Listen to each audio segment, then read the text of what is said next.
Hello, welcome to our new series on the UK's general election due to take place on June the 8th. So Theresa May's Conservative continue to enjoy a comfortable lead in the polls. Jeremy Corbyn's Labour, meanwhile, they have been tipped to lose significant numbers. Well, Marc Ostwald from ADM Investments is here with me now to discuss where we are with this election. It seems like it's a dead set that Theresa May is going to win this. It certainly appears so. I mean, the commanding lead that the Conservative Party has, estimated anywhere between 18 and 20%.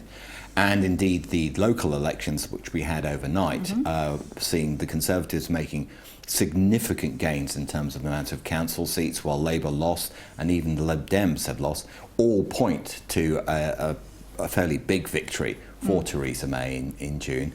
And I think it's heavily discounted in markets. But at the end of the day, what we really need to know, what will be interesting is how, as we go through the election, whether we can actually move away from a single issue discussion, which at the moment it's all about Brexit.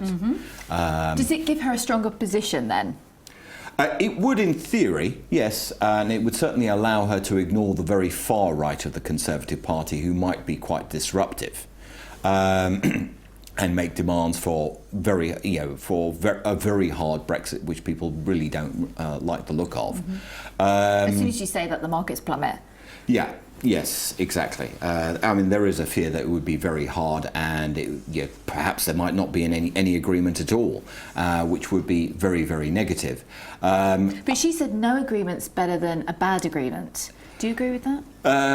I don't think that's actually necessarily true. There are certain areas, and I think for the British economy, which are absolutely critical that there is some form of agreement. First of all, agriculture, particularly for the regions like Northern Ireland, for Wales, for Cornwall.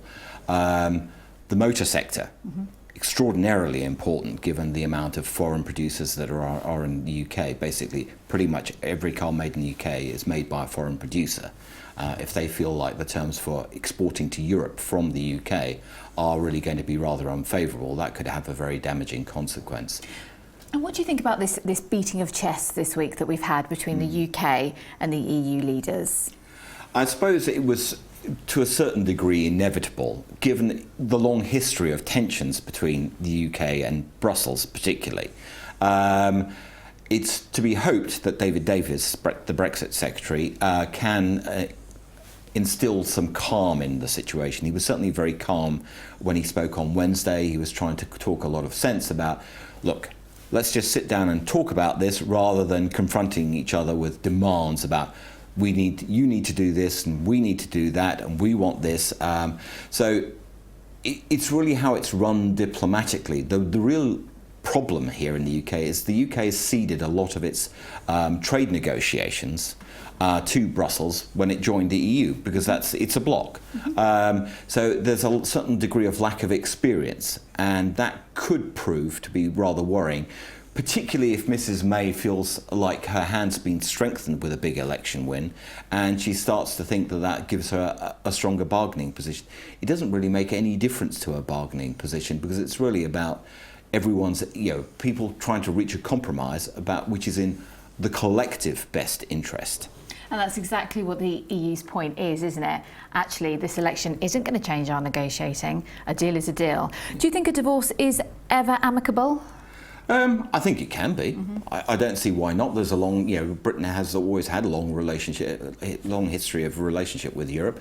It's really how it's dealt with, and it would be not good. If you look at the history of 1948 to 1973 and what happened to British trade, particularly with a country like Germany, when Britain decided not to join the original common market back in 1951, there was just a long decline, and that's really what the worry is, if there is actually no proper deal. OK, well, let's hope there is. Marc Ostwald, thank you very much indeed. The first of our UK general election series here on IGTV. Thank you for watching. Goodbye.